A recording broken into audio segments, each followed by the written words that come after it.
Attendees are in listen-only mode.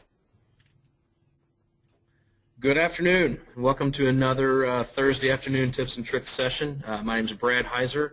I'm now with Barry-Wehmiller International Resources, BWIR. I'm sure that you guys have noticed the new logo. We officially went under the BWIR umbrella as of today. So you'll see our email addresses have also changed. Today we're going to be talking about advanced modeling in Creo 2.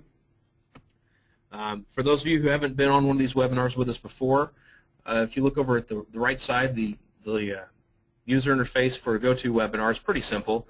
If you can hear me right now, that's probably because you're already listening to me on a microphone and speakers or a telephone. If you're on a mic and speakers and you prefer to switch to telephone, you can do that, and it'll give you a dial-in code and an access pin and everything there as well.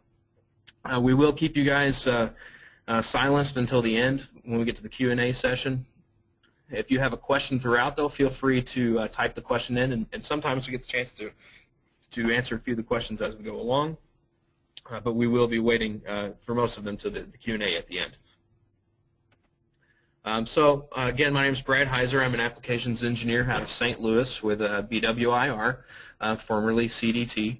Our company sells, services, and supports all of the PTC products, whether that's Windchill, Creo, MathCAD, or ArborText. We do training and migration services and sales and support, just like you'd expect. We have certified training centers in Kansas City, Dallas, St. Louis, New Jersey, North Carolina, and in Orlando. As you will notice that we did change to Barry-Wehmiller International Resources. Barry-Wehmiller did purchase us a little over a year ago, about maybe closer to a year and a half ago, and we've officially kept kind of separately until now, and they just officially today rolled out the announcement that they're bringing us into the naming with everything else. And that kind of makes sense since the acquisition of Heuiser and Beacon, and CDT, all three of us together, might make a little more sense to just rename all of us to BWIR anyway. But same group of guys, same exact support and service that you're used to getting in the past, so nothing really has changed, just our email addresses. So today we're going to be talking about advanced modeling, and there is a class, excuse me, a class that is offered, a 3-day advanced modeling class for Creo 2, and it is jam-packed full of good information. Because of that, it was really kind of hard to come up with what I wanted to talk about here. I just picked some of the more, not necessarily basic stuff, but some of the more what I consider useful things that will help with advanced selection techniques, and a really cool little feature, advanced hole creation, a couple things in there. I just grabbed a couple sample things out of the other parts of the class, and some of the things that are new to Creo 2, like trajectory ribs, and then if we get some time at the end, maybe we'll get into some more of the big heavy hitters like swept blends and variable section sweeps. That's traditionally what people think of when they think of advanced modeling in Creo. So this is going to be pretty short, the intro. I'm going to go directly into the presentation or the demonstration. And I've got a cool little model I just whipped up real quick yesterday that has a couple features in it that we want to talk about. The first thing I want to talk about is intent chain selection. So when I'm creating things like rounds and chamfers on parts, for example, I've got this little hex through the center of my part here. Most people will come in and they'll grab a round feature, and they'll come in, they'll hold control, and they'll pick all 6 sides of the hex. And there's nothing necessarily wrong with that. But if I were to come back to my original sketch here and edit the definition of it and edit my internal sketch, and I were to just delete that sketch, and first of all, it's going to tell me it doesn't want me to do that. I'm going to have to click yes 6 times to disable that sketch, and I'm going to replace it with a rectangle.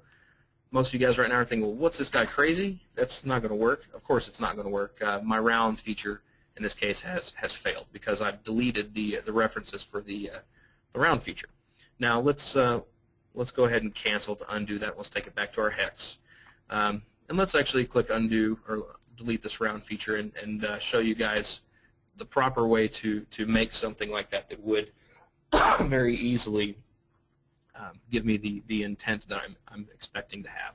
So instead of grabbing all 4 or all 6 sides individually, I'm going to grab the extrude itself. Then I'm going to hold down my control key, or let's see, if I hold down my Alt key, that'll let me select the direct edge itself. But I'm going to hold I'm going to grab the extrude. I'm going to hold down my Shift key.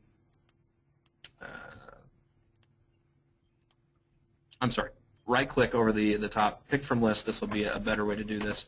And I'm going to grab the different options I have here. So one is the intent edges of the top, and one's the other intent edges. I'm going to select this intent edge and click OK. Now notice I did select the hex at the top and the bottom. I'm going to round those edges. And note, in this case, I did pick the top and the bottom geometry at the same time. Note that I did round all the way around this. When I go back and grab this extrude again and edit the definition and edit my internal sketch, if I change this now, if I delete it and I change it to a rectangle, you'll see something really cool happens. When I complete my rectangle, you'll notice that the rounds update to the new rectangle. So I'm telling it that I want to round the top edges of this extrude, not necessarily those individual 6 edges. So that has a little bit more robust functionality to it. Now there's also another method here. I'm going to pick my extrude, and I'm going to hover over this line here, and I'm going to right-click one time to query select the intent edges. As you can see here, the 6 edges that go down that direction. Now if I round these edges, the same thing, same type of thing works. Same thing again. I'm going to grab that extrude, edit definition, change my internal sketch from a hex. This time let's just grab something from the Sketcher palette, and we'll say a star. I'll put a 4-tip star out here. And let's maybe make it just a little bit larger. Let's say 1 and 3. So make it just a little bit larger so those rounds will regenerate. And now when I complete, you'll notice that it rounded all of those edges down through the part. So you can do some pretty drastic changes with geometry and have things update that way. So that way I don't have to worry about breaking my design intent and coming back and re-rounding things using a separate round feature. And if that round feature had something that referenced it, now I've got just an entire chain of things that are broken that I have to go back and fix. Now I've got some other things in this model here. Let's turn on my tree filters. Let's enable the view of suppressed objects. And I'm going to unsuppress these other things I've got hidden in here. One of which is this kind of funny little extrude feature, a couple of extrude features I created around there that'll demonstrate something here in a moment. And I've got this hole here with another extrude. I want to select all the geometry inside of this hole. So the method I'm going to use to select that, instead of doing the old, hold down my Alt key to pick the first surface, then hold down Control to pick all of the other surfaces, you can tell that this is going to get kind of old and painful really quickly. I don't want to do that. Instead, I'm going to use what we call seed and boundary selection. And the way I'm going to do that is I'm going to hold down my Alt key, which bypasses the Smart Selection filter, and I'm going to pick just something down in the hole. It can be anything inside the hole, maybe this cylindrical surface here. Then I'm going to hold down my Shift key, and I'm going to select the top surface of the model. When I release the Shift key, notice it selects all of the geometry that is on the underside of that surface. Again, they call that seed and boundary, so the first selection pick was what we call the seed. So again, maybe this time I'll pick this flat surface here. That's my seed. Then I hold down, release that, hold down Shift and grab my top surface. That's my boundary. When I release the Shift key, everything on the seed side of the boundary is selected. So that's really handy for doing certain types of features like geometry patterns. So notice I did say this is made up of a couple of different extrude features. We'll skip ahead and show you geometry patterns, and then we'll come back. Notice that my geometry, I'm selecting the geometry. I'm not selecting the extrude features. I'm selecting the actual surfaces. I want to pattern this. Well, I can't group them together and pattern the extrudes because of the way that things are ordered in my model tree. So I'm going to grab just the geometry, and I'm going to go under my pattern group, and I'm going to pick geometry pattern. And then I'm going to pick the type of pattern. Let's do a direction pattern, and we'll say normal to the front plane and flip our direction the other way. And maybe we'll say 3 instances, and let's drag these and space them out here a little bit. When I complete this pattern, notice that I now have three of those pieces of geometry. Now, if you look here, you'll see that when I expand it, I'm actually patterning a copy of that geometry. So it's almost like a cut and paste, or a copy and a paste, but a little bit easier to do. That is something that's new to Creo. You couldn't have done that type of geometry pattern in Pro E. Now here's the really neat thing. Let's say I come in here and I add a hole inside of the surface down here. Let's change that to a somewhat smaller diameter. Let's change the depth to something maybe 5, let's say 0.5 inches deep, and we'll define our offset references from these two, that edge and that surface there. When I complete this hole, if I drag that hole above that pattern in the model tree, you'll see the hole is automatically applied to there. Because again, seed and boundary selection, if I go back to my pattern, I'm picking everything below the top surface inside of that hole. That's great for picking pieces of geometry like that, but something that most people don't realize I can also use the seed and boundary selection for is picking other types of geometry. Like, let's say I'm going to grab this entire curve here. So I'm going to hold my Alt key to pick whatever this top surface. Hold my Shift key, release my Alt key, and grab my Shift key, pick my top surface of the model, release the Shift key, and now seed and boundary selected the entire part there. Now that doesn't make sense to some users I've come across, because part of it actually goes around to the other side of the boundary, and they would think that I would cut it off here, but I am grabbing the entire surfaces of those features. And then that would allow me to come in, let's say for example, and paint all of those features together. Maybe we'll turn all of them red. So let's talk about a couple other selection types. I want to pick all of the edges of this top surface here. So kind of the same surface selection we did here a minute ago, where I pick an existing extrude and then I query select the top surface.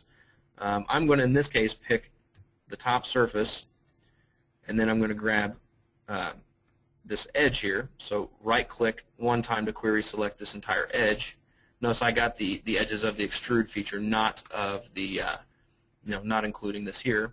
If I pick the surface instead, and then I grab the edge of the surface, right click one time, query select. Yeah, I'm still getting the edge there, but that's that's a way to get the edges of an extrude or of a feature.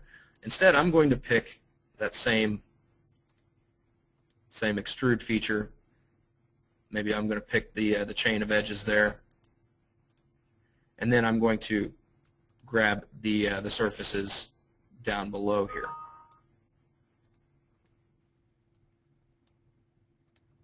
And notice I have several different intents here. I can pick, some of those are actually just what's below the key there, but one of which is going to be the edges there. One of which is going to be the other stuff down below here. But I can then pick an entire, loop of edges or loop of surfaces. So, say I pick a surface, and then I grab. Oh, come on.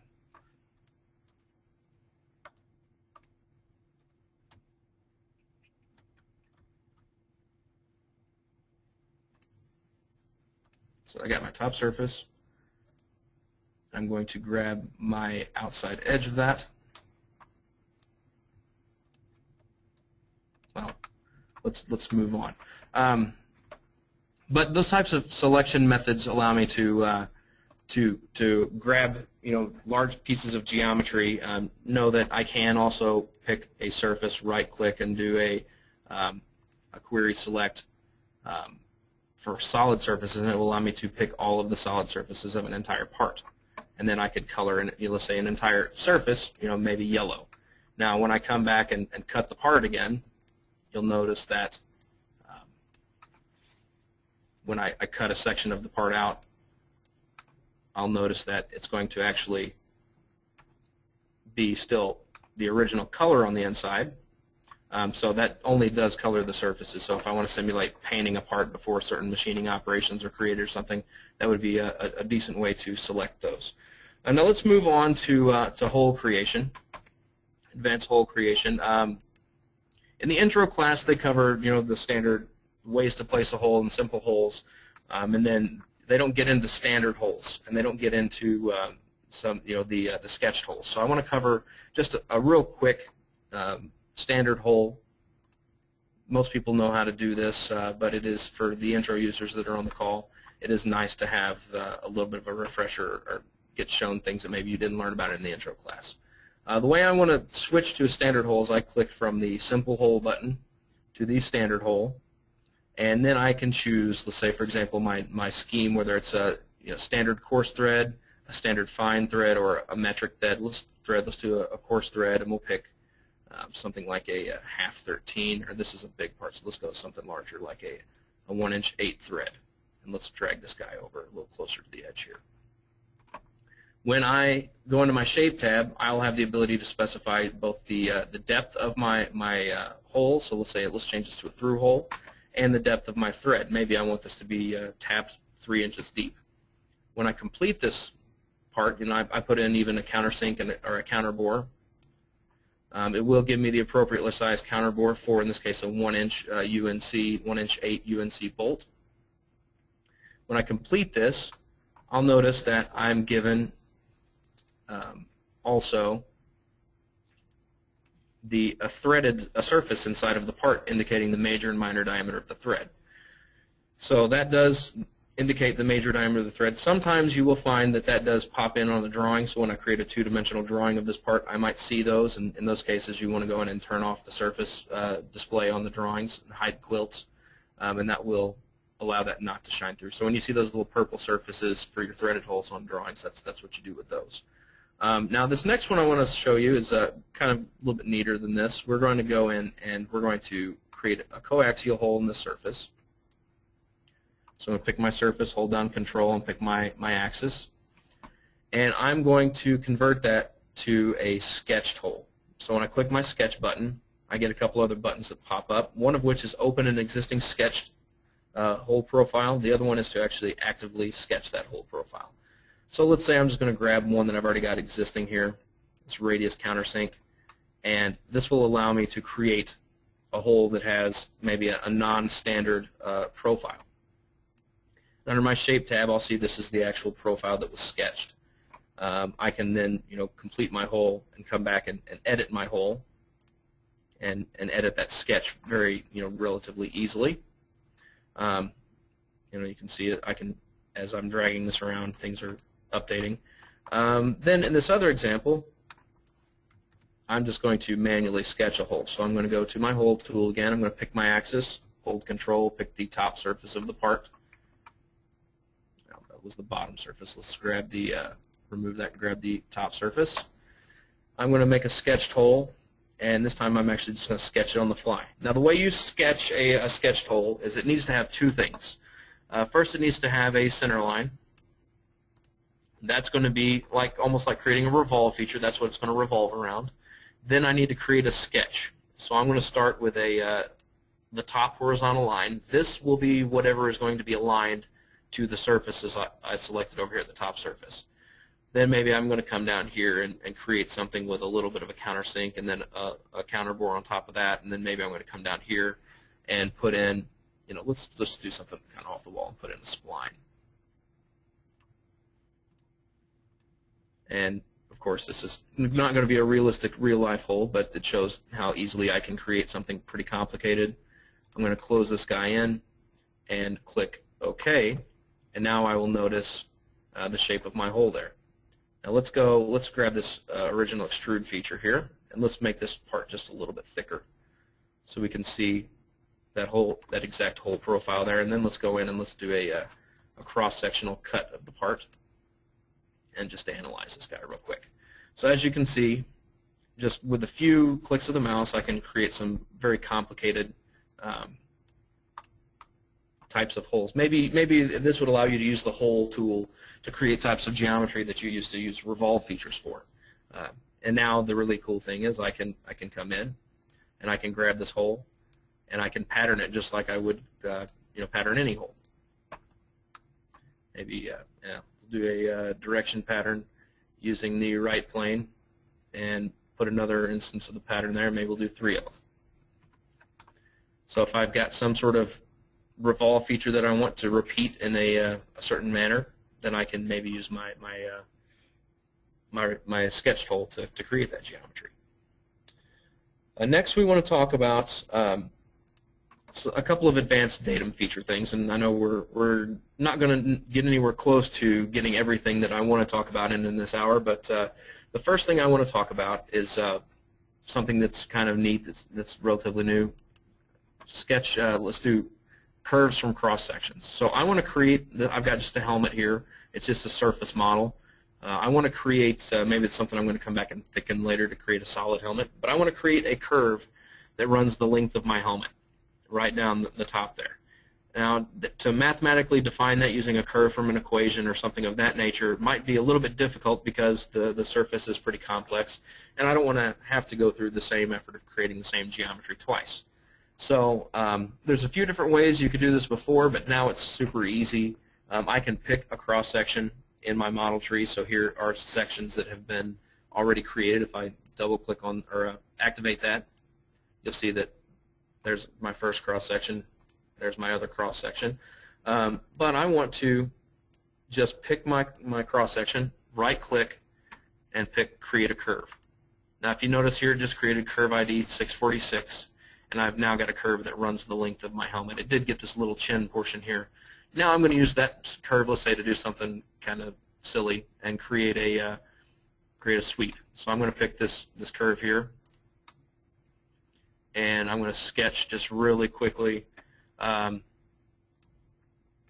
just a rectangle. So we'll start here and go back just a little bit past there. Click OK, and now I've got a mohawk on top of my helmet. Now, one of the things I really love about Creo is that it is super easy now to adjust how far in I start something with my sweep. So if you haven't made the jump to Creo yet, and you do lots of sweeps, this might be something that would help you convince your boss or somebody to make the jump because of how easy it is to modify the start and end points of swept geometry. So again, kind of silly, but very useful nonetheless. The other thing I want to show you is projecting and wrapping curves. So let's say wrap, project PRT here. I've got two sketches. I want those sketches to conform to the existing surface that I've got down below. I've got two ways to do that, one of which is project and one of which is wrap. So I'm going to first pick project, pick the project curve, and as you can imagine, I'm going to project it, and I'm going to pick the surface that I want to project it onto. And notice if I look at this from the top view, it's going to follow exactly that same shape as the original sketch. But if I look at it from this view, you can see just like a shadow, casting a shadow onto the surface, that's really what it's doing. As soon as I click complete, the original sketch is hidden out because I've used it to create this project feature. So it's still there, it's just hidden. The next one I want to show you is wrapping. So I'm going to grab wrap curve, it's the sketch for wrap curve, and the wrap function is down below here. So I pick wrap, and I pick that same surface to wrap onto. And if I look from the top now, you'll see that it does not conform to the original sketch because I'm taking the same, almost like applying a decal to a curved surface. It allows it to keep the same measurement as before. Now in this case, it goes just straight down from the original. So when I complete my sketch here, it goes straight down from the center point of the original sketch. Maybe I don't want it to do that. Maybe I want to help define it a different way so it shifts a little bit to the left or a little bit to the right. I'm going to do that by going into my wrap curve sketch, editing the definition, and I'm going to drop a coordinate system. And I think it has to. I don't think it has to be a geometry coordinate system. It may be the construction coordinate system. And then I go back to my wrap feature and I edit the definition of that wrap feature. Now instead of picking the center, I'm going to pick the sketch or coordinate system. And if you noticed, I shifted to the right ever so slightly. You can see the little arrow right here indicating where that coordinate system is going to be. So if I pick center, it shifts back to the middle. You can see the point where it's considered the same. The center point is the same. And again, sketch or coordinate system slightly shifts to the right. Now another little advanced thing that isn't part. This isn't actually part of the advanced modeling class. It's actually part of surfacing.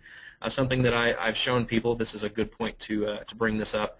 If I'm ever wanting to put a logo on a part, this is a really good thing to start with to create. Maybe I create a sketch of my logo of the same dimensions of my logo. Then I wrap it onto the part. Then I can grab this wrap and I can fill it. And that's going to create a surface at that location. In this case, that's the curve. I would need the actual original sketch. So maybe let's grab this wrap curve. And notice I created a surface there. So now I can come into my View Appearance Gallery, and under our, let's see, Appearance Manager, I can go in and create a new color, if you will, and under the map I can go in and actually apply a decal to it. So I can turn my decal to image and manually browse to, let's say, the Barry-Wehmiller logo. Then that would apply the Barry-Wehmiller logo to, let's see, Appearance. Now you can see I have the Barry-Wehmiller logo on this sheet here. Then I can kind of work in there to get that onto the other part there. Next, let's see, about 12:30. We get a little more time. Let's go on next to trajectory ribs. So I've got a part in here. I've got this existing little plastic part that's got a couple of mounting holes. This screws to another component. I want to create a rib feature that is in this part that very quickly and easily conforms to this existing geometry. Now, if I was just going straight from this edge here over to this edge, I could do this very easily using our standard profile rib with just a single sketch. Instead, I want to do this with a trajectory rib because I'm going to potentially come in and modify this and make it a little more complicated. So I'm going to start a trajectory rib, and I'm going to have to pick a plane to project from. So if you look under my datum planes here, I do have a datum plane located slightly below the top surface of the model. So I'm going to sketch on that plane, and I'm going to remove the references I've got in here. I don't want just the horizontal reference. I'm going to actually delete this one. I'm going to replace it with the axis through the center of this part and the axis through the center of that part. Now I'm going to come in here, and even here I'm going to, let me add the outside references of my shaft here as well. I'm going to draw just a single line out this direction here, and I'm going to trim off the portion of the line that's inside of here. And when I complete this sketch, you'll see it creates a rib that automatically starts from where I referenced and goes out to the point where it attaches over here. Now, maybe I want to do something a little more complicated than that. Let's go back into our sketch. Let's delete our perpendicular constraint, and let's add an angle constraint. So right now, let's see, this is 0. Let's type in 15. Well, that's a distance. Let's do a angle from this line to this datum plane here. Well, let's draw another line. Maybe this will be an easier way to do this. When I draw this line, and let's delete this original line here, and I complete this, notice that rib goes out and connects to this other surface over here. That would have been a little harder to do as a trajectory rib, and then have the ability to very quickly and easily, let's modify this dimension from here to this reference here, and we'll type in, let's say 30 degrees, and we'll even apply a perpendicular constraint between this and this part there. So as I come in to this rib and I edit the rib, I can very easily just grab this angle and drag it and watch this thing dynamically update. Now, of course, it's going to take just a minute to drag this arrow, but notice the little white dragger handle there. It will change this to 15 degrees and even change it to minus 15 degrees. Let's see, 45 degrees, and now I'm connecting to other pieces of geometry that wasn't connected to before. Inside of that sketch also, let's draw just some other lines here. So let's draw a line just not connected to anything, just kind of freestanding, and maybe another line that crosses it there. When I complete this rib, let's cancel. Let's go back into our sketch. Let's take this line off of here. this rib feature here will create a rib that goes all the way across. That will easily, as I drag it up and down, you can see it's changing what it's connected to. As I drag it through the center, it doesn't really like going through that because I don't have geometry on the bottom of the hole to bound that, the bottom of the rib, but on the other side I can just drag it to the other side. That would be very hard to do with a profile rib. Now here's what's really valuable about the trajectory rib tool, is that I can come in and change the shape, and I can do multiple walls just by sketching multiple walls. Notice my shape right now is set to 0.16. Let's make it an 1/8 inch just to make it a nice round number. Let's add draft to it. Right now 0.1 degrees. Let's make that 10 degrees of draft. Let's round the bottom and the top edges as well, and that's going to very easily create something that would have been made with several features before. So if I turn off my datum planes here, you'll see that it goes and automatically intersects geometry. I didn't have to constrain it to that geometry. If I come in and grab this original extrude and start making it longer and wider, then the rib's going to update automatically for me. I don't have to worry about the rib suddenly breaking because now it's connected to the round surface instead of being connected to the flat surface. It'll update dynamically in real time. And before I could do this one I could do as a profile rib, somewhat easily. One of the ones I did a second ago I could not have done as a profile rib very easily. But the hard part would be coming back and adding the draft and the rounds after the fact. I can do this all from here within the one tool. Now I want to talk about a couple other things here. One of which I'll just create a new file for this is relations. So we're going to create a new relations. I'll just use the default template. And let's create an extrude on the top plane. And let's make this a center rectangle. And let's extrude the height of that, whatever height, 216, that's fine. I want to go under my Tools tab, and I want to click Relations. And let's pick Extrude 1. I see all of the dimensions of Extrude 1. Notice they are all displaying as D0, D1, and D2. So let's say, for example, I want the height to always be equal to 2 times the width. And maybe I want to go in here and I want to make the length always equal to 3 times the width. When I click OK and I regenerate my model, I'll see that everything updated. When I click Edit now, you'll see my 3 dimensions. Everything's driven off of the width here, so as I change the width, say 250, I'll notice everything scales accordingly. If I try to modify the 500 in this case, I'll notice at the bottom that it tells me dimensions and relations is driven by, and it tells me the relation it's actually driven by. So I can't modify this value. I can only modify the value that's driving this. Now, one of the cool things, you can obviously go much farther with that if you want to. One of the cool things I can do with this is I can use this to create simultaneous, have it actually solve equations for me. So let's, so we're in edit mode already. Let's go in and let's remove those relations that I've currently got in there. Let's just delete them out. If I click Edit, you'll see there's my 3 dimensions again, so I can scale these and drag them out around as I choose. I want to, excuse me, I want to go in here and switch symbols. When I do that, notice now I see the D0, the D1, the D2 again. I'm going to change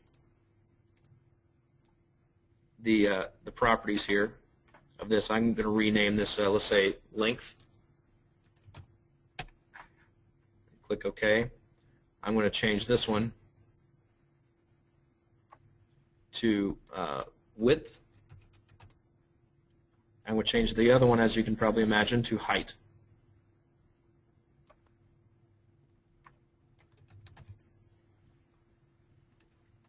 So now when I'm looking at my parameters, I can very easily see length, width, and height. So what I want to do here is go into my relations again. And I want to, when I pick extrude, notice I can just select the ones here. I want to type in the following. I want to, let's say if I want to put a note in here, I can put /*. So let's see, /*, and we'll type in solve simultaneous equations for height and width. Then I'm going to type in volume is equal to 320. So 320 cubic units, in this case 320 cubic inches. Then we'll type in solve volume equals, and I'm going to just pick, we'll say, length times width, and I can type in this, but I can just click it there much easier. Length times width times height, and hit enter again. Now I want to say, for example, width equals 2 times height, and then hit, yeah, I know. Width equals 2 times height, and notice it did tell me I have an error there already.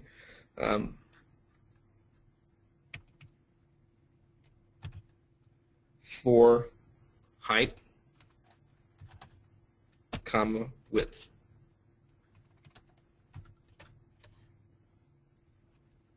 And click OK. So now I'll go back, and I hit enter too early, so I didn't have the 4 in yet to be the bookend for my solve. So in this case, I'm setting width to a certain location or a certain size, and let's go back and let's change our switch symbols. Let's make this a little bit smaller. Right click, edit. Let's change our dimensions here to 40 by, and notice as soon as I change the dimension, everything else adjusted appropriately to specify that width. So as I start dragging my width, say I change this to 10, I'll notice that length and width, because width and height are specified already as a relation to one another, because of this I can't modify them directly, but everything's going to scale appropriately. So yeah, that's a very simple example, but as you can tell, that's something that probably can be used to much greater use. So if I make it 2 millimeters wide or 2 inches wide, you'll see the height and width adjust appropriately. Now it's not quite, I can't drag it, unfortunately. That's something that I wish I was able to do, but there's just a lot of stuff going on there behind the scenes, so we don't have that capability. Let's see. So we've got 12:40. We've got a little more time. Now I want to get into some stuff that most people probably think about when they think of advanced modeling. So we've talked about some of the advanced datum features, some of the advanced hole creation methods. But most people think of variable section sweeps and swept blends and rotational blends and those sorts of things. I'm going to open up this lamp assembly that's in here. And notice that this is already pre-assembled. The bulb is already pre-assembled to the fixture, but the fixture doesn't exist yet. So I'm going to open that fixture, and we're going to create that geometry. So just a refresher, sweeps are when I take a section and I move it along a trajectory. Blends are when I take I vary between several different cross sections, several different sketches, either in a linear direction or in a rotational direction. Swept blends are kind of a mixture of the two, and there's also variable section sweeps which fall under sweeps now. There used to be a variable section sweep tool, but now it's all part of the sweep tool. We're going to do a swept blend because I want to basically do a blend that follows a trajectory. And just like a sweep, my first thing I'm going to have to do is define a trajectory. So I'm going to pick this trajectory. It gives me a start point. I really don't care which end is which at this location. I just need to remember which one's which. I'm going to define this as selecting sections, and I'm going to pick that first sketch. We'll put the bottom left corner. We'll remember that for our first section. And then I'm going to click Insert. I'm going to click the third section, again the bottom left corner, and I get this kind of big horn shape. Now that's not what I'm wanting. I want it to be a little smaller in the middle, so I'm going to insert another sketch. I'm going to pick this sketch, and I notice that it is, a little bit smaller, not quite as small as I want it to be. So I'm going to go in and actually, under my options, define a cross-sectional control area. And I'm going to pick in here this point in the middle, and I get to define what the cross-sectional area of that point is. Now I could do it as a perimeter if I want. I'm going to do a cross-section, let's say 4. That's a little too big. Let's make it 3. That looks about right. And notice I've got a straight blend that follows a trajectory. Now I want to put a little bit of a twist in it, so I'm going to go back to my sections. And one of the beauties of selecting sections is it allows me to go in and pick any of the sections and just grab that dragger and just the start point and move it to a different location. Let's grab section 3 and we'll bring this one around here. A couple of vertices as well. And maybe I'll go back to section 1 and I'll drag this one back a couple that way. Look, too far. And I get a nice twist in my geometry here. Now eventually I want this to be tangent to the other piece of geometry I'm going to sketch over here. So I'm going to go to my tangency constraints here, and I'm going to pick at the start section that I want this to be normal to the sketch plane. So notice now I've got a normal constraint there. I can also come into the draggers here and say, for example, I want to pick this. Oops, let's go back there. I just deselected my sketch there. Let's see. Section 2, Section 3. Okay, Section 1, I want to pick this section here. Oh, I've messed this up. Let's just hop out of it and jump right back into it. I grab my trajectory again, grab my sections. I'm going to grab the first section here, select sections, and grab my first section, put the start point there. I'm going to insert another section. I'm going to grab this one. I'm going to put the start point up here. Then I'm going to grab, insert another section right here, and I'm going to put the start point up here as well. Then again, I added that cross-section control, and I picked this point. We'll set that to 3. I want to set my tangency at the start section to normal. I'll show you tangent on this next example we do, and maybe the twist isn't exactly the way I like it, so I go back into my sections and I'd grab that section and maybe bring it back one point there. That looks a little nicer. I complete my swept blend, and I'm going to create another swept blend using this trajectory over here. This time, instead of selecting the sections, I'm going to sketch them. So I click Section 1, Sketch, and I am going to use my Project Loop tool to just grab that loop of edges. I'm going to make sure the bottom left is selected as my start point. Then I'm going to go in here and I'm going to complete my sketch. And unlike the old Pro E where you would have to toggle section and create your other sketches, I don't have to do that. I can create each sketch individually. I'm going to come into Section 2, which is automatically defined as the end point, and I'm going to click Sketch here. And I'm going to grab from my Sketcher palette. We've got a nice 8-sided octagon. And I personally, just as good working practice, always paste it off to the side, make sure it's what I'm expecting, then snap it into place. Sometimes your snap handle doesn't end up exactly in the center like you're expecting it to. And let's say I click OK for this rotate resize, and I want to make my start point this corner here as well. Say bottom left was the original one, so click OK, and I get that geometry there. Now maybe I want to include another sketch along the way, so I'm going to insert, and there's a point here I should be able to pick. Click Sketch again, and this time drop another octagon in place. That one's a little bit bigger. We want to scale this one down quite a bit. So I'm going to grab this drag handle right here, drag this down, so probably about that big, and make sure my rotate resize okay. Set my start point again to this corner right here. Excuse me.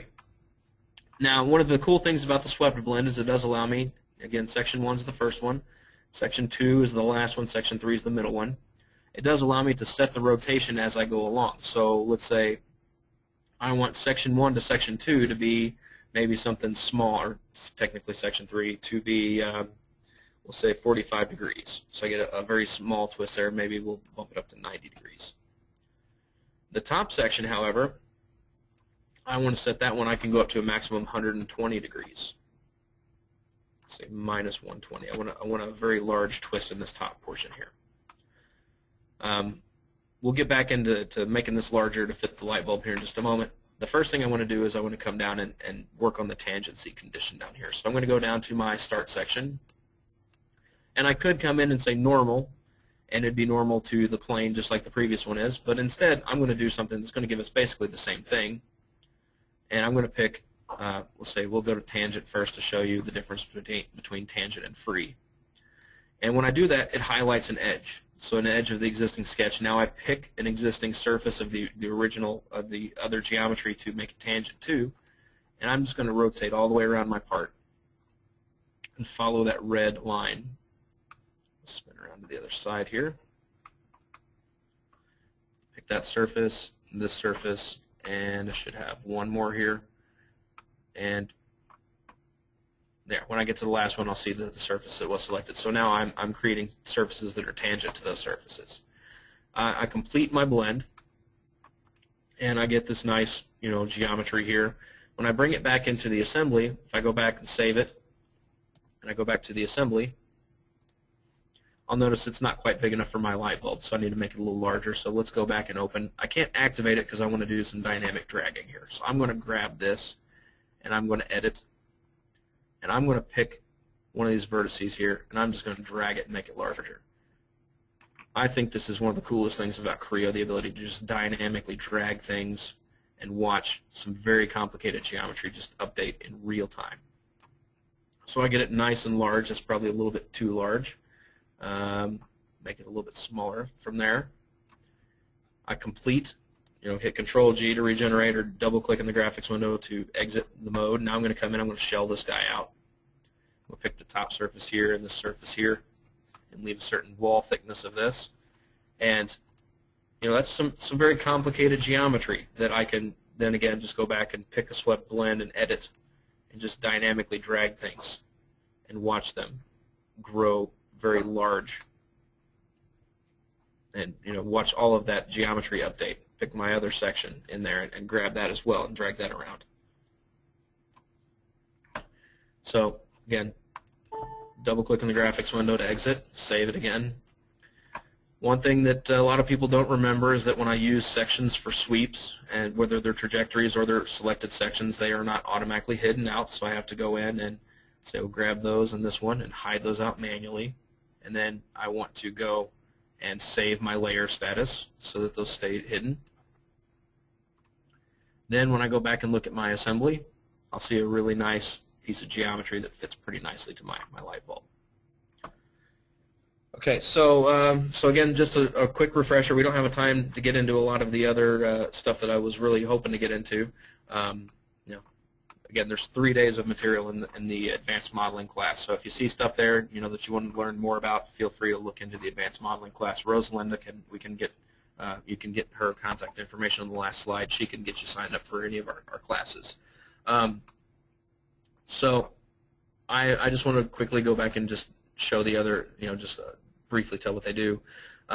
Blends, again, that'd be like an extrusion that varies in cross section. I can change the length and width, or the width and height, and change even the XY position of a sketch and have it an update to that. A rotational blend would be like a revolve feature that is changing in cross section.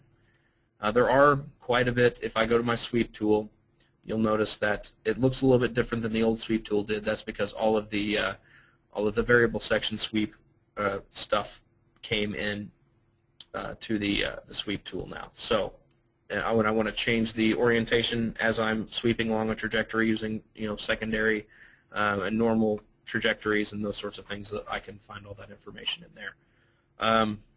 With that, it's about 12:50. You normally leave about 10 minutes for questions at the end. So if you guys have any questions, feel free to ask those now. And if you'd like to verbally ask a question, let us know, and we can just unmute you, and you can verbally ask us. If not, just type in your question, and we can respond to them. And while we're waiting on that, I'll bring up this last slide here. You notice that our email, I forgot to change the logo on the last slide. Notice that our email addresses have changed. It was cdt-bw.com, now it's bwir.com, but everybody else's emails are exactly the same as they were before. Our phone numbers are still the same. If you have any questions about training, or if you would like to see something specifically in training, I very much recommend that you guys very much recommend that you guys go take a look at our website and see if there's something there that you like. If there's something that you want that you don't see, let Rosalinda or myself or any of the other engineers at CDT know, or any of the salespeople, sorry, BWIR, let them know, and they will get that taken care of for you. We do custom schedule classes all the time and custom configure classes, so whatever you guys need, we can provide for you. We do record all of these videos and put them up on our YouTube page, which is currently still set to youtube.com/user/customer-driven-tech. That probably will be changing soon, so hopefully we'll put a link there going to the other website when we get to that. So just keep keep a little bit of patience with us as we go through this the name change. But other than that, everything should remain absolutely the same. Okay, we did get one question. After you set a relation in the depth of an extrusion, if you want to change it back to manual entry, how do you do that? That's a good question. So if I want to basically take away a relation, I'm going to do that by basically going back into my, let's go back and just create another new part here. I've got a simple extrude on my top plane, and let's do, let's say a circle. And right-click OK for my sketch, and I want to give it a height of 20, and I want to relate that using my relations. So I go into relations and I pick my extrude, and I say that I want the diameter to equal 2 times my height. And then I regenerate, and I'll see everything got a lot smaller. If I want to go back to the way that was before, I'm going to go back into my relations, and I'm just going to delete that relation. So I would just physically come in, hit delete, and click OK. Now I can come back in and say, change this back to that obscenely large number that it was a second ago.